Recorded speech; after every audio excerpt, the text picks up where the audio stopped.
लोग आजकल कहीं भी भिड़ जाते हैं। आपसी रिश्ता चाहे कुछ भी हो, जगह भी चाहे कोई भी हो, वो मारपीट करने से नहीं हिचकते हैं। ऐसा ही मामला मुजफ्फरपुर से सामने आया है।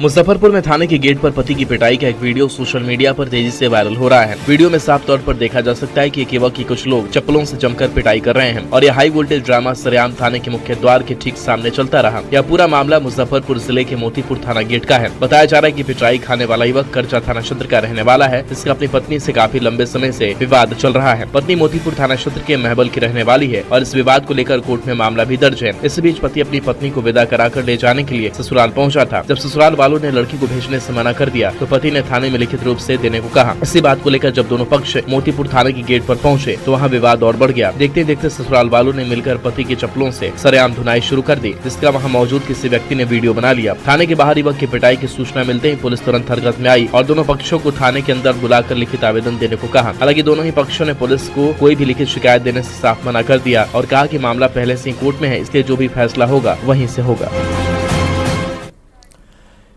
अगर आप भी सरकारी जमीन पर अवैध रूप से रह रहे हैं तो सावधान हो जाइए और अपना दूसरा आशियाना ढूंढ लीजिए, क्योंकि सरकार ने ठान लिया है कि वो अपनी जमीन को हर हालत में खाली करवा कर रहेगी।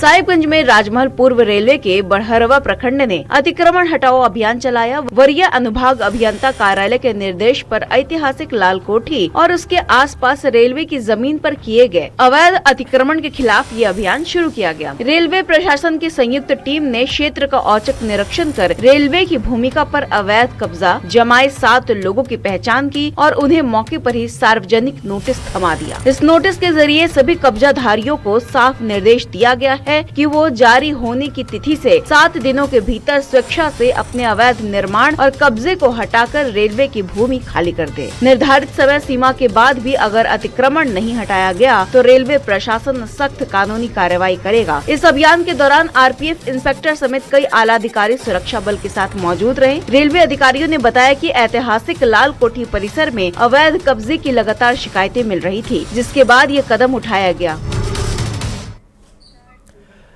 अब आपको महंगे फोन लेने में डरने की जरूरत नहीं है, क्योंकि अगर फोन खो भी गया तो आसानी से मिल जाएगा। इस खबर को सुनकर सबके चेहरे पर मुस्कान आ गई होगी। रिपोर्ट आपको दिखाते हैं। वारसलीगंज थाना परिसर में ऑपरेशन मुस्कान के तहत एक विशेष कार्यक्रम का आयोजन किया गया। पुलिस ने कड़ी मेहनत और तकनीकी सर्विलांस के जरिए 29 मोबाइलों को ढूंढ निकाला, जिन्हें लोग खो चुके थे और दोबारा मिलने की उम्मीद भी छोड़ चुके थे। जैसे ही लोगों को खोया हुआ फोन वापस मिला, पूरा थाना परिसर खुशी से झूम उठा। थानाध्यक्ष ने बताया कि आज के समय में मोबाइल सिर्फ एक उपकरण नहीं, बल्कि उसमें लोगों की बहुत सी यादें, जरूरी दस्तावेज और महत्वपूर्ण जानकारियां होती हैं। इन परिवारों के चेहरे पर जो आज खुशी है, वही पुलिस टीम की सबसे बड़ी उपलब्धि है। उन्होंने बताया कि यह अभियान आगे भी लगातार जारी रहेगा। इस पूरे ऑपरेशन को कामयाब बनाने में थानाध्यक्ष के साथ और भी आला अधिकारियों की अहम भूमिका रही है, जिसका परिणाम ही करीब 30 खोए हुए मोबाइल उनके असली मालिकों को वापस सौंपे गए। फोन पाने वाले लोगों ने पुलिस का आभार जताते हुए कहा कि उन्हें यकीन नहीं था कि उनका फोन कभी दोबारा मिल पाएगा। पुलिस ने आम जनता से भी अपील की है कि मोबाइल खोने पर घबराए नहीं, बल्कि तुरंत थाने में इसकी सूचना दे ताकि उसे ट्रैक किया जा सके।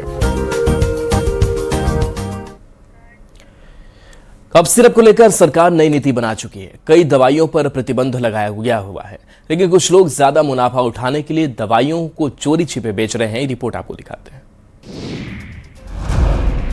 राजधानी पटना की गोपालपुर थाना पुलिस ने गुप्त सूचना के आधार पर भीलवाड़ा स्थित एक घर में छापेमारी कर भारी मात्रा में प्रतिबंधित कफ सिरप बरामद किया। 34 कार्टन प्रतिबंधित कफ सिरप जब्त किया है। साथ ही अवैध मादक पदार्थों की तस्करी करने वाले एक मुख्य तस्कर को भी गिरफ्तार करने में सफलता हासिल की। बताया जाता है कि पुलिस टीम को संपतचक इलाके में अवैध मादक पदार्थों की बड़ी खेप लाए जाने और उसकी तस्करी किए जाने की गुप्त सूचना मिली थी। सूचना मिलते ही पुलिस टीम ने त्वरित कार्रवाई करते हुए घेराबंदी की और आरोपी कुणाल कुमार को दबोच लिया। इसके बाद गिरफ्तार आरोपी की निशानदेही पर जब पुलिस टीम ने भीलवाड़ा स्थित एक घर में छापेमारी की तो वहां से कुल 5440 बोतल प्रतिबंधित कफ सिरप बरामद की गई। फिलहाल पुलिस गिरफ्तार आरोपी से कड़ाई से पूछताछ कर रही है और इस अवैध धंधे में संलिप्त नेटवर्क के अन्य आरोपियों की गिरफ्तारी के लिए सघन छापेमारी अभियान में जुटी हुई है।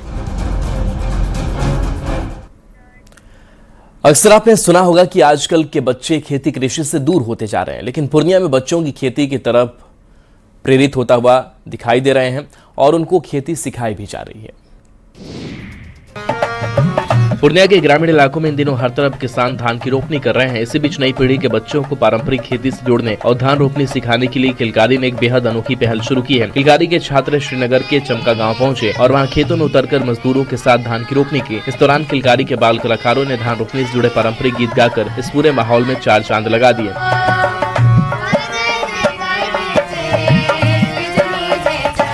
बच्चे जब धान रोपनी करने के लिए खेत के कीचड़ में उतरे तो उनके चेहरों पर अलग ही खुशी और उत्साह देखने को मिला। किलकारी के प्रमंडलीय कोऑर्डिनेटर रोशन राणा ने बताया, इस विशेष आयोजन का मुख्य उद्देश्य बच्चों को ग्रामीण संस्कृति से रूबरू कराना है। वहीं इस कार्यक्रम के आयोजक और सामाजिक कार्यकर्ता गिरिनंद्र झा ने कहा कि नई पीढ़ी के बच्चों के लिए धान रोपनी महोत्सव एक बेहद सुखद एहसास लेकर आया है। इससे बच्चों को खेती के व्यवहारिक तरीकों और कृषि बागवानी के बारे में करीब से जानने का मौका मिला। उन्होंने इस बात पर जोर दिया कि आज के बच्चों को इस तरह की सीख देना बेहद जरूरी है।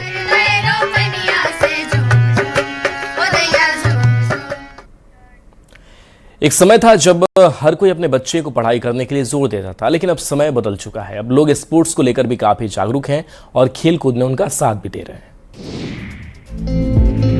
हजारीबाग जिला प्रशासन की अनूठी पहल पर जिले में पहली बार 2 दिवसीय जिला स्तरीय बैडमिंटन प्रतियोगिता का आयोजन किया गया। इस भव्य प्रतियोगिता में जिले के अलग अलग प्रखंडों से आए 100 से अधिक खिलाड़ी हिस्सा ले रहे हैं। प्रतियोगिता का शानदार शुभारंभ खुद हजारीबाग के उपायुक्त ने बैडमिंटन खेलकर किया। इस मौके पर उन्होंने कहा कि आज के दौर में खेल केवल मनोरंजन का माध्यम नहीं रह गया है, बल्कि यह युवाओं के लिए एक शानदार करियर का विकल्प भी बन चुका है। उन्होंने खिलाड़ियों का हौसला बढ़ाते हुए घोषणा भी की कि भविष्य में खिलाड़ियों को और बेहतर मंच देने के लिए प्रमंडल स्तरीय प्रतियोगिता का भी आयोजन किया जाएगा। वहीं पहली बार मिले इस तरह के बड़े मंच को लेकर खिलाड़ियों में खासा उत्साह देखा गया। खिलाड़ियों ने इस शानदार पहल के लिए जिला प्रशासन का आभार जताया। उन्होंने कहा कि हजारीबाग में खेल प्रतिभाओं की कोई कमी नहीं है, लेकिन सही मंच और प्रतियोगिताओं के अभाव में खिलाड़ियों को आगे बढ़ने का अवसर नहीं मिल पाता था। इसके साथ ही खिलाड़ियों ने जिला प्रशासन से ऐसे आयोजनों को हर साल नियमित रूप से कराने की मांग भी की है। युद्ध या कोई बाहरी आक्रमण कहकर नहीं आता, हम सबको इसके लिए तैयार रहना चाहिए। इसी की तैयारी जमशेदपुर में चल रही है। हमला चाहे आसमान से ही क्यों ना हो, हमें सचेत रहना चाहिए। झारखंड राज्य आपदा प्रबंधन विभाग के निर्देश पर जमशेदपुर में संभावित हवाई हमले जैसी आपात स्थिति से निपटने के लिए एक व्यापक मॉक ड्रिल का आयोजन किया गया। इस अभ्यास में civil defence, fire brigade, police, स्वास्थ्य विभाग और अन्य आपदा राहत एजेंसियों ने संयुक्त रूप से हिस्सा लिया। इस मॉक ड्रिल का मुख्य उद्देश्य हवाई हमले जैसे गंभीर परिस्थितियों में राहत एवं बचाव एजेंसियों की तैयारियों, त्वरित प्रतिक्रिया और आपसी समन्वय को परखना था। अभ्यास के दौरान इन दोनों चयनित स्थानों पर काल्पनिक हवाई हमले की स्थिति बनाई गई। घटना की सूचना मिलते ही सिविल डिफेंस की टीम, फायर ब्रिगेड, पुलिस बल और एम्बुलेंस के साथ चिकित्सा कर्मियों ने त्वरित कार्रवाई की। पूरी टीम ने प्रभावित क्षेत्र में पहुंचकर मलबे और खतरे के बीच फंसे लोगों को सुरक्षित बाहर निकालने का अभ्यास किया। इसके साथ ही घायलों को मौके पर ही प्राथमिक उपचार देने और ग्रीन कॉरिडोर बनाकर एम्बुलेंस के माध्यम से तुरंत अस्पताल पहुंचाने की पूरी प्रक्रिया का सफल प्रदर्शन किया गया। सीतामढ़ी का एक वीडियो वायरल हो रहा है जिसने मानवीय संवेदनाओं को झकझोर कर रख दिया है। हर कोई एक ही सवाल कर रहा है कि क्या अब लोग इतने गिर चुके हैं। सोशल मीडिया पर एक वीडियो तेजी से वायरल हो रहा है जिसमें एक नवविवाहिता का शव बाइक पर ले जाते हुए देखा जा रहा है। आरोप है कि दहेज के लिए हत्या करने वाले ससुराल पक्ष चोरी छिपे शव का अंतिम संस्कार करने की तैयारी में था। तभी मायके वाले मौके पर पहुंच गए और शव को कब्जे में लेकर बाइक से ही सीधे सीतामढ़ी सदर अस्पताल निकल पड़े। ये पूरी खौफनाक घटना सीतामढ़ी जिले के सुप्पी प्रखंड के घरबारा गाँव की है। मृतका की पहचान मधु कुमारी के रूप में हुई है, जिसका मायका रुन्नी सैदपुर प्रखंड के माणिका चौक में है। परिजनों का आरोप है कि दहेज की मांग को लेकर ससुराल वालों ने मधु की गला दबाकर हत्या कर दी और मामले को आत्महत्या का रूप देने की कोशिश की। हद तो तब हो गई जब बिना पुलिस को सूचना दिए शव को गुपचुप तरीके से ठिकाने लगाने की तैयारी की जा रही थी। ऐन वक्त पर पहुंचे मायके वालों ने शव को उठाया और बाइक के बीच में लादकर अस्पताल ले आए। जब ससुराल पक्ष के लोग अस्पताल पहुँचे तो गुस्से से उबल रहे मायके वालों ने उनकी जमकर धुनाई कर दी। मॉनसून आ चुके हैं, ऐसे में हर किसी से अपील है कि वो नदियों से दूर ही रहें। नदियां उफान पर हैं, नदियां अपना रौद्र रूप दिखा रही हैं। नेपाल के तराई क्षेत्र में लगातार हो रही बारिश से गंडक नदी के जलस्तर में वृद्धि शुरू हो गई है। वाल्मीकि नगर गंडक बराज से फिलहाल 1,60,000 क्यूसेक पानी का डिस्चार्ज गंडक नदी में हो रहा है। गंडक नदी उफान पर है। नदी का जलस्तर लगातार बढ़ रहा है। पिछले 24 घंटे में नदी का जलस्तर में भारी बढ़ोतरी दर्ज की गई है। ये कोई पहली बार नहीं कि नदी उफान पर है। जब जब नेपाल के तराई क्षेत्रों में बारिश होती है तो उसका पानी नारायणी नदी के माध्यम से गंडक नदी में आ जाता है और नदी ऐसे में उफान पर होती है। नदी के इस रूप को देखते हुए गंडक बैराज पर सतर्कता बरत रहे हैं। नदी के रौद्र रूप को देखते हुए जल संसाधन विभाग ने हाई अलर्ट जारी कर दिया है और नदी से दूर रहने की चेतावनी जारी की है। इसके साथ ही सभी अभियंताओं की छुट्टियों को रद्द कर दिया गया है। नदी के जलस्तर के बढ़ने से आसपास के इलाकों में एक बार फिर बाढ़ का असर दिख रहा है। इसको लेकर जिला प्रशासन ने सचेत रहने के सख्त निर्देश दिए हैं। केंद्र सरकार के वोकल फॉर लोकल के नारे को क्या कुछ सरकारी नुमाइंदों ने धज्जियां उड़ाने की ठान ली है। हम ये बात हवा में नहीं कह रहे हैं, बल्कि दरभंगा से जो तस्वीर सामने आई है वो खुद चीख चीख कर कह रही है। दरभंगा के मदारपुर मोहल्ले में करोड़ों की लागत से बना सामान्य सुविधा केंद्र यानी टोराकोटा क्लस्टर अपने उद्घाटन से पहले ही बदहाली और जर्जरता का शिकार हो चुका है। केंद्र और राज्य सरकार के सहयोग से बना यह भव्य भवन आज कचरे के अंबार, आवारा पशुओं और नशेड़ियों के अड्डों में तब्दील हो चुका है। ये योजना पारंपरिक कुम्हार और प्रजापति समाज की मिट्टी कला को बढ़ावा देने और उन्हें आधुनिक मशीनें, प्रशिक्षण और रोजगार उपलब्ध कराने के उद्देश्य से शुरू की गई थी। लेकिन जमीनी हकीकत ये है कि करीब 5 से 6 साल पहले बनकर तैयार हुए इस भवन का मुख्य द्वार आज तक नहीं खुला। वहाँ ताला लटका हुआ है, खिड़कियों के कांच टूटे हुए हैं, दीवारों से प्लास्टर उखड़ रहे हैं और अंदर रखी लाखों रुपए की आधुनिक मशीनें बिना इस्तेमाल के ही जंग खा रही है। इसके चालू न होने से स्थानीय शिल्पकार आज दाने दाने को मोहताज हैं और युवा रोजगार के लिए पलायन करने को मजबूर हैं। शराब माफिया ने ठान लिया है कि वो अपनी हरकतों से बाज नहीं आएंगे। पुलिस की सख्ती के बावजूद वो चोरी छिपे जहर का गोरख धंधा कर रहे हैं।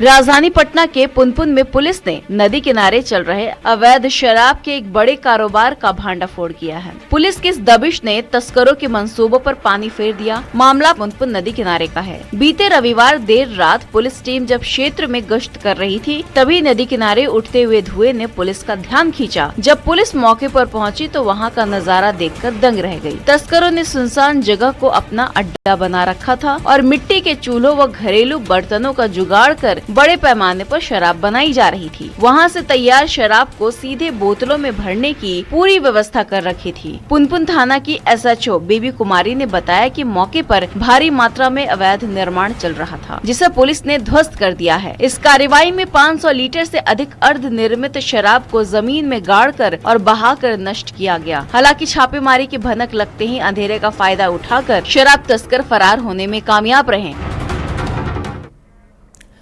सरकार सड़कों के विकास का लगातार दावा करती है। सड़कों पर करोड़ों खर्च करने की बात होती है, लेकिन बारिश होते ही इन भारी भरकम दावों की पोल खुल जाती है। लगातार हो रही मूसलाधार बारिश ने मोतिहारी नगर निगम के ड्रेनेज व्यवस्था की पोल खोल दी है। मोतिहारी के बरियारपुर, हवाई अड्डा, चीनी मिल, जमला मठिया, छतौनी के साथ साथ विभिन्न इलाकों में जलजमाव और झील जैसी स्थिति उत्पन्न हो गई है। वहीं चीनी मिल और बरियारपुर इलाके में बारिश का पानी कई लोगों के घरों में घुस गया है। जलजमाव का मंजर ऐसा है कि सड़क और तालाब में फर्क करना मुश्किल है। बदहाल सड़कों ने राहगीरों का गुजरना मुश्किल हो चुका है। नगर निगम के पास करोड़ों का बजट आता है, लेकिन सारा बजट भ्रष्टाचार की भेंट चढ़ जाता है और नतीजा सामने है। नगर निगम दावे तो बड़े बड़े करता है, लेकिन मानसून की पहली बारिश होते ही नगर निगम की पोल खुल जाती है। इस जलभराव से जनजीवन प्रभावित हो रहा है। लोगों को इस रास्ते से निकलना मुश्किल है। खासकर स्कूल के बच्चे, बूढ़े और महिलाएं सड़क से निकलने के लिए जूझना पड़ता है। सवाल है कि ड्रेन व्यवस्था पर खर्च होने वाले करोड़ों रुपए आखिर कहां जा रहे हैं? जमीन पर इन करोड़ों रुपयों का प्रभाव दिख क्यों नहीं रहा है? जनता को इसका फायदा क्यों नहीं मिल रहा है?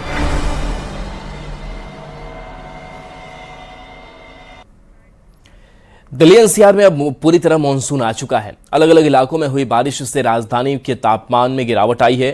ठंडी हवाओं ने मौसम को सुहाना बना दिया है। दिल्ली एनसीआर में सुबह हुई बारिश ने मौसम का मिजाज पूरी तरह बदल दिया। देर रात से शुरू हुई बारिश सुबह तक कई इलाकों में जारी रही। कई स्थानों पर तेज हवाओं और गरज के साथ हुई बारिश ने पिछले कई दिनों से पड़ रही उमस भरी गर्मी से लोगों को बड़ी राहत दी। बारिश के बाद राजधानी का तापमान सामान्य से नीचे दर्ज किया गया, जबकि नमी और उमस में भी कमी आई। सुबह के समय ठंडी हवाएं चलने से मौसम सुहाना हो गया और लोगों ने राहत महसूस की। पार्क, सड़कों और खुले स्थानों पर लोग मौसम का आनंद लेते दिखाई दिए। मौसम विभाग के अनुसार अगले कुछ घंटों और आने वाले दिनों में भी दिल्ली एनसीआर में हल्की से मध्यम बारिश हो सकती है। विभाग ने लोगों से खराब मौसम के दौरान सतर्क रहने और जल भराव वाले इलाकों से बचने की सलाह दी। जब भी विकास की बात होती है तो हर कोई चीन के पक्ष में डींगे मारना शुरू कर देता है, लेकिन सच्चाई यह है कि जब कुदरत का कहर टूटता है तो वो किसी भी देश को नहीं छोड़ता और सारा विकास धरा का धरा रह जाता है। ये तस्वीरें चीन के होबेई प्रांत की हैं, जहां आसमान से बरसी आफत ने सड़कों को दरिया में तब्दील कर दिया। लगातार हो रही बारिश के बाद हालात ऐसे बिगड़े कि जहां कभी गाड़ियां दौड़ती थीं, वहां पानी का सैलाब नजर आ रहा है। तस्वीरों में देखा जा सकता है कि सड़कें पूरी तरह जलमग्न हैं और कई गाड़ियां पानी में तैरती हुई दिखाई दे रही हैं। अचानक आई इस बाढ़ ने लोगों की मुश्किलें बढ़ा दी हैं। कई इलाकों में जनजीवन प्रभावित हुआ है और लोगों को सुरक्षित जगहों पर पहुंचाने की कोशिश की जा रही है। बारिश की रफ्तार थमने का नाम ही नहीं ले रही और प्रशासन हालात पर नजर बनाए हुए है। चीन के होबेई प्रांत में आई इस बाढ़ ने एक बार फिर दिखा दिया कि प्रकृति का रौद्र रूप कितना भयावह हो सकता है।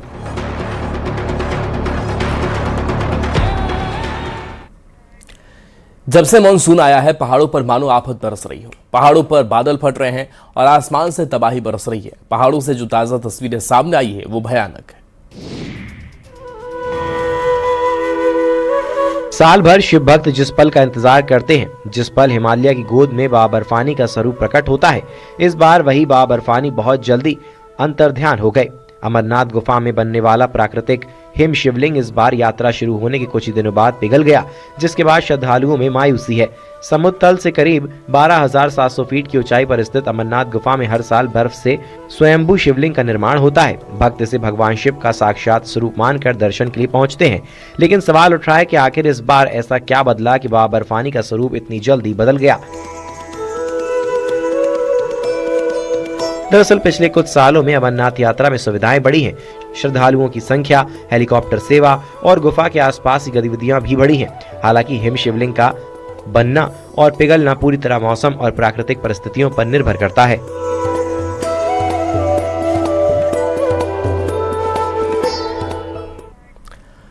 जो खबर थाईलैंड की राजधानी बैंकॉक से आई है उसके बाद यह साबित हो गया कि जश्न कब मातम में डूब जाए किसी को कुछ नहीं पता होता। क्या है पूरा मामला, दिखाते हैं। थाईलैंड की राजधानी बैंकॉक में जश्न की एक रात देखते ही देखते मातम में बदल गई। शहर के मशहूर पब में लगी आग ने कम से कम 27 लोगों की जान ले ली, जबकि कई लोग झुलस गए। शुरुआती जानकारी के मुताबिक आग स्टेज के पास सर्किट ब्रेकर से उठे धुएं के बाद फैली। कुछ ही मिनटों में पूरे पब को अपनी चपेट में ले लिया।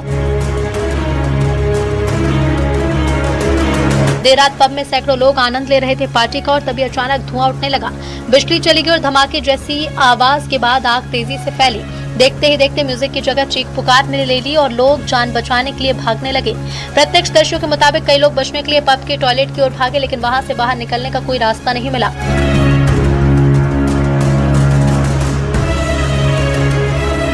घना धुआं इतनी तेजी से फैला कि कई लोगों की दम घुटने से मौत हो गई। बचाव दल को सबसे ज्यादा शव टॉयलेट के पास मिले, जहां लोग बाहर निकलने की कोशिश में फंस गए थे।